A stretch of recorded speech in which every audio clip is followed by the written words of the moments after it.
का जो है आज 69वां भाग है 69। आज का जो विषय है वो सत्य के पालन करने से क्या किस फल की प्राप्ति होती है, कौन सा फल हमें प्राप्त होता है। ये यमों का फल अभी चल रहा है, यमों का पालन करेंगे तो कौन कौन से फल प्राप्त होंगे। तो सत्य का पालन करते हैं तो सत्य के पालन से किस फल की प्राप्ति होती है, इसी के बारे में अगला सूत्र है।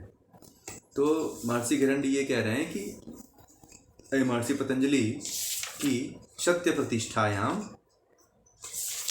प्रतिष्ठायाम क्रिया फलाश्रयत्वम, सत्य की प्रतिष्ठा होने पर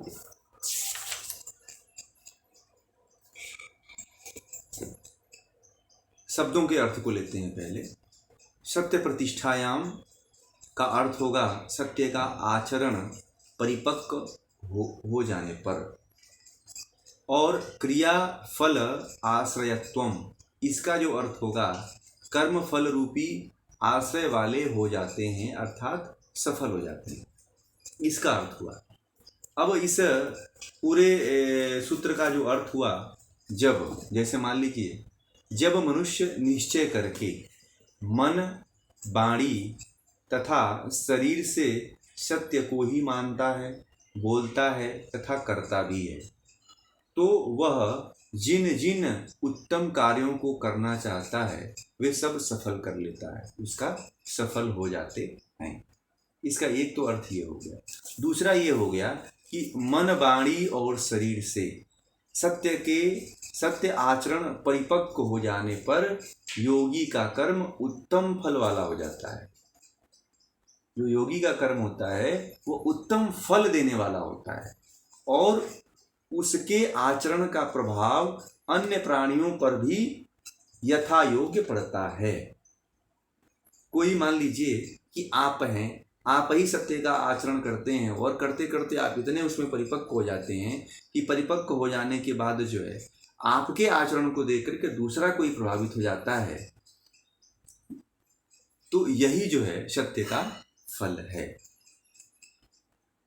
अब इसके बारे में बताएंगे कि और जो सत्य का पालन करने वाला होता है, जो योगी होता है, वो कुछ भी क्रिया करता है, कुछ भी कह देता है, कुछ भी जैसे कि आचरण कर मतलब कि सत्य का जो आचरण करने वाला जो योगी होता है या पालन करने वाला योगाभ्यासी होता है या ऋषि होता है, वो जो भी कह देता है वो अमोघ होता है, वो फिर चूकता नहीं है, वो हो ही जाता है। वो कह देता है कि धर्म को प्राप्त हो जाओ, तो वो कोई धर्म को प्राप्त हो जाता है। वो कोई कह देता है कि स्वर्ग को प्राप्त हो जाओ, वो योगी कह देता है तो वह स्वर्ग को प्राप्त हो जाता है। अब ये बात आपको कह दिया तो जो योगी है वो सबको ये नहीं कहता है कि तुम धर्म को प्राप्त हो जाओ, चाहे तुम धार्मिक हो जाओ। वो जिसके अंदर देखता है कि ये व्यक्ति धार्मिक होने वाला है, उसी को कहता है कि तुम धार्मिक हो जाओ, तो वो वास्तव में धार्मिक हो जाता है। क्योंकि बिना प्रवृत्ति के देखे हुए किसी के ऊपर जो है वरदान या किसी को कहना नहीं चाहिए कि ये योगी हो जाएगा। कोई व्यक्ति अच्छा कर्म कर रहा है तो उसके कर्म को देख करके कोई योगी ये कह देता है कि जाओ तुझे स्वर्ग की प्राप्ति होगी। सुख है, स्वर्ग मतलब सुख की प्राप्ति होगी। तो जो अच्छा कर्म करता है उसको देख करके योगी इसलिए कहता है कि जो इसका फल होगा वो वास्तव में अच्छा ही इसे मिलेगा, इसीलिए वो कह देता है। कभी कभी तो मैंने ऐसे लोगों को देखा है कि एक हमारे साथ एक बहुत पहले जब हम लोग बचपन में जब पढ़ा करते थे तो एक लड़का था, वो कुछ कह देता था तो उसके मुंह से कुछ हो जाता था। छोटे थे हम लोग, तो वो कहता था जैसे क्रिकेट है, कोई खेल है, हम लोग कोई खेल खेलते थे तो वो कह देता था कि तुम लोग हार जाओगे तो हार जाते थे। अब वो ये भी कह देता था कि तुम जीत जाओगे तो जीत जाते थे।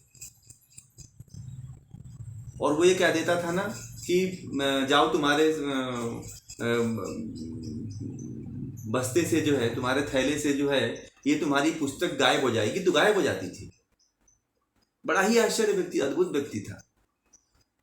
और वो कोई तपस्या नहीं किया था, वो ना ही योगी ही था वो। फिर भी वो कह देता था कि इसका ये फलां व्यक्ति का ये घटित हो जाए, ऐसा कोई मर जाए, तो वास्तव में मर जाता था। एक बार उसको किसी कुत्ते ने दौड़ा दिया, उसके गांव वाले, उसने उसके गांव में उस कुत्ते को किसी ने पाल रखा था, तो उसने ऐसा कह दिया कि जा तेरा कुत्ता मर जाएगा, और उसका कुत्ता कहते ही उसके 1-2 घंटे बाद मर गया।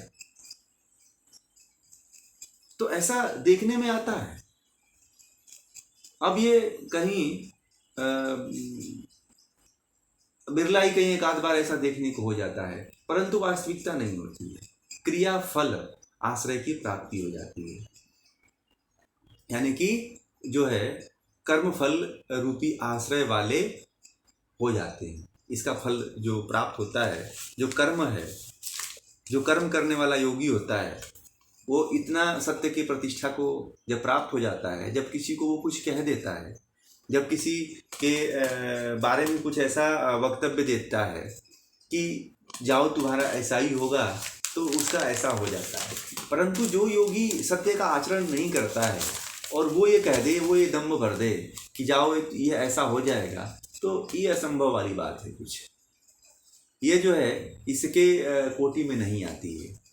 जब तक कोई योगी मन वाणी शरीर से सत्य का आचरण नहीं करता है और आचरण करते करते परिपक्व अवस्था में नहीं पहुंचता है, तब तक वह किसी को ये कह दे कि तुम्हारा ये हो जाए, तो असंभव वाली चीज़ है। वो तभी होगा जब वो अपने जीवन में 100% पालन करता है।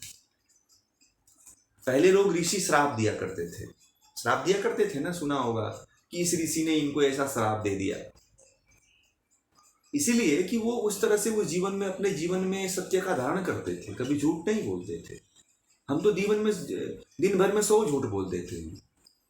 वो कभी जीवन में दिन भर में क्या जीवन भर में जो है झूठ नहीं बोलते थे, सत्य ही बोलते थे। जैसा देखते थे, जैसा सुनते थे, जैसा व्यवहार में होता था वही करते थे। कभी ऐसी वैसी वाणी का उपयोग नहीं किया करते थे, हमेशा सत्य ही बोला करते थे, सत्य का ही आचरण किया करते थे। इसीलिए जब किसी को बोलते थे तो वो बात उसकी सफल हो जाया करती थी, उनके ऊपर लागू हो जाया करती थी।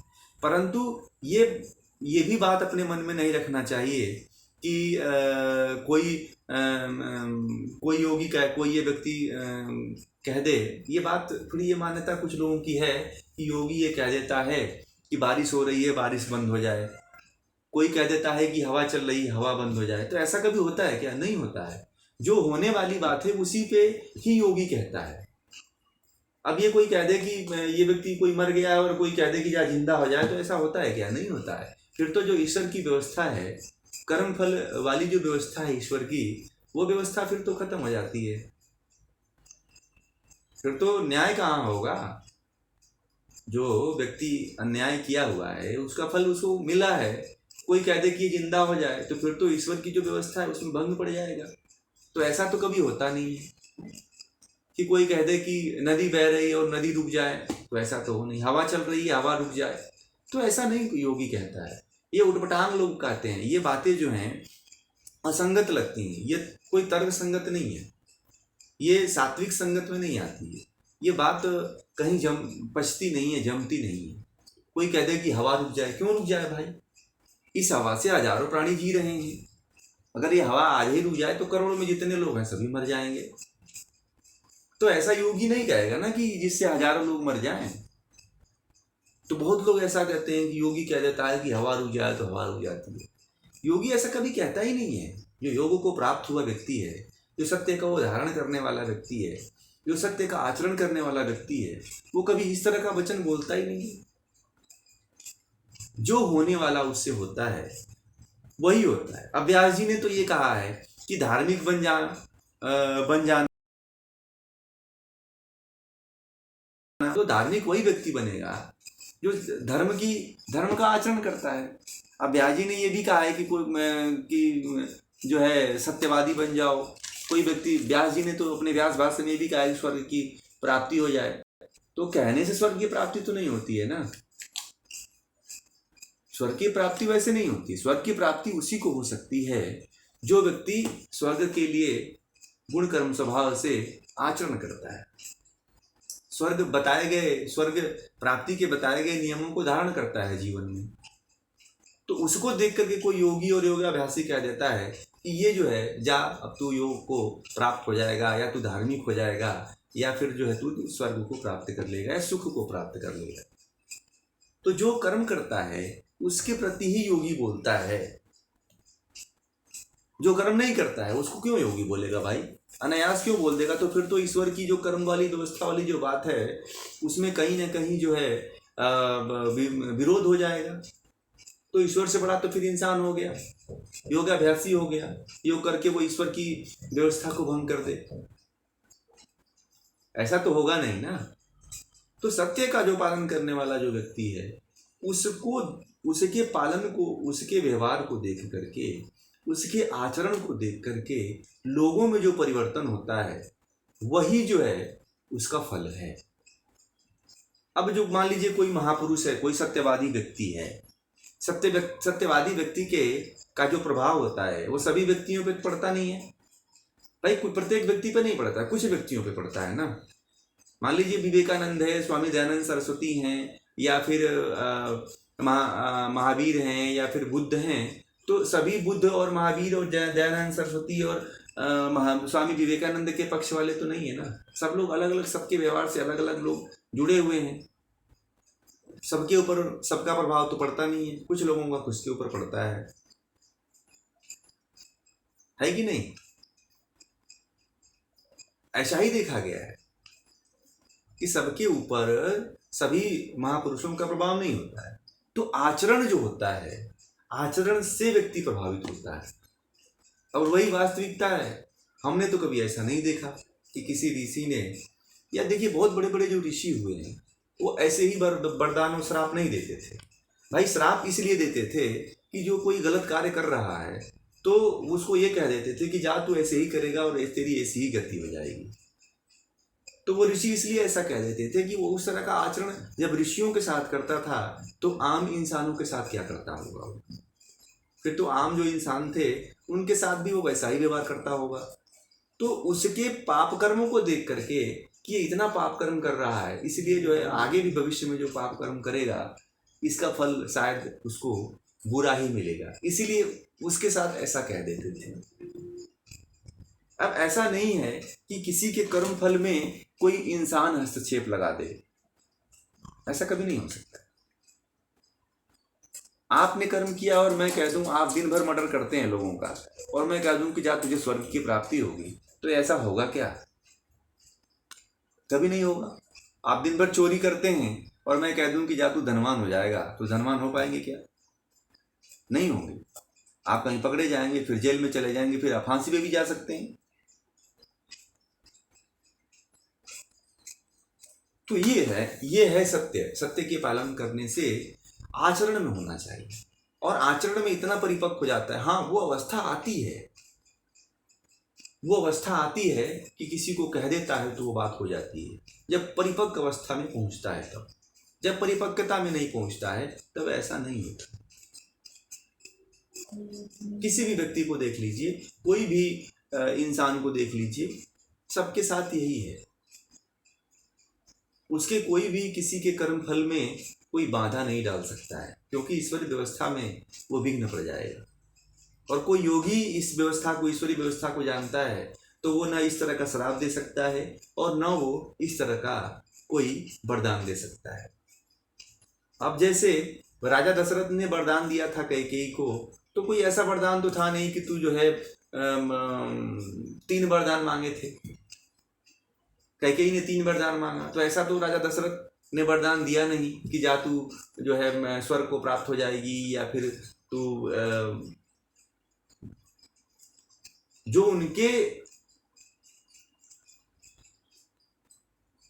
सीमा में था, राजा दशरथ की जो सीमा में था, उसी तरह का वरदान कैकेयी मांगती है। और वो कैकेयी जानती है कि इनसे यही वरदान मांगेंगे तो मिलेगा। और राजा दशरथ से कैकेयी ये कह देती कि मुझे तुम स्वर्ग में पहुंचा दो, या फिर तुम जो है राम की हत्या कर दो, या फिर जो तुम जो है राजपाट छोड़ करके सभी लोग चले जाओ और मैं केवल रहूंगी, तो ऐसा संभव नहीं हो सकता था।